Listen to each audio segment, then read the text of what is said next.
Denver schools that are too hot for students have been the story this week. Schools without air conditioning, where students have been let go early in the extreme heat. DPS does not talk about the schools that asked for that relief and got denied. In fact, the district wouldn't tell our Mark Salinger how many schools were essentially told to suck it up as temperatures neared 100 degrees. How about that? Let's talk about it.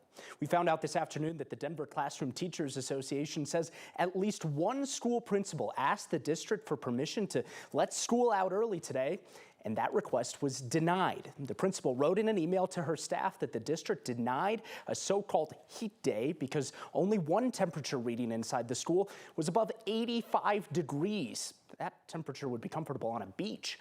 In this email provided to 9 News by the Teachers Association, the principal of Traylor Academy in Southwest Denver told her staff, quote, "Please know that I am feeling the heat and advocating daily, sometimes every few hours, for our kids and community to try and get out early for early release for the heat right now. You can share with parents that we are asking and getting denied because our inside temperatures aren't above 85, end quote.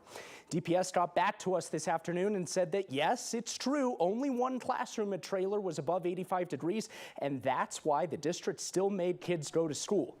Important to note here, the entire school does not have air conditioning. The principal told her staff kids were going home sick. They were so hot.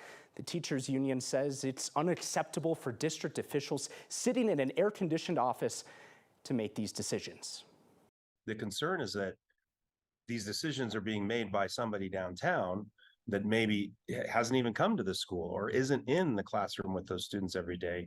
And that's where, we think it should be at the truly at the school level to make those decisions, because they're the ones closest to the students. The principal at Traylor ended her email telling staff that they will refill the fridge with beverages and plan to hand out popsicles again for the rest of the week. Kyle, she told everybody to also dress comfortably. Dress comfortably. I mean, I was reading another part of that letter. I see kids going home sick and not coming to school, which you can understand if it's 85 degrees. Some kids are going to be fine with it. Some teachers are going to be fine with it. Sure. Some kids are not. If you wear a swimsuit. Some teachers are not going to be cool at 85 degrees. I mean, when you talk about 85 degrees and you think, well, that's a temperature that you could be sunbathing with. Yeah.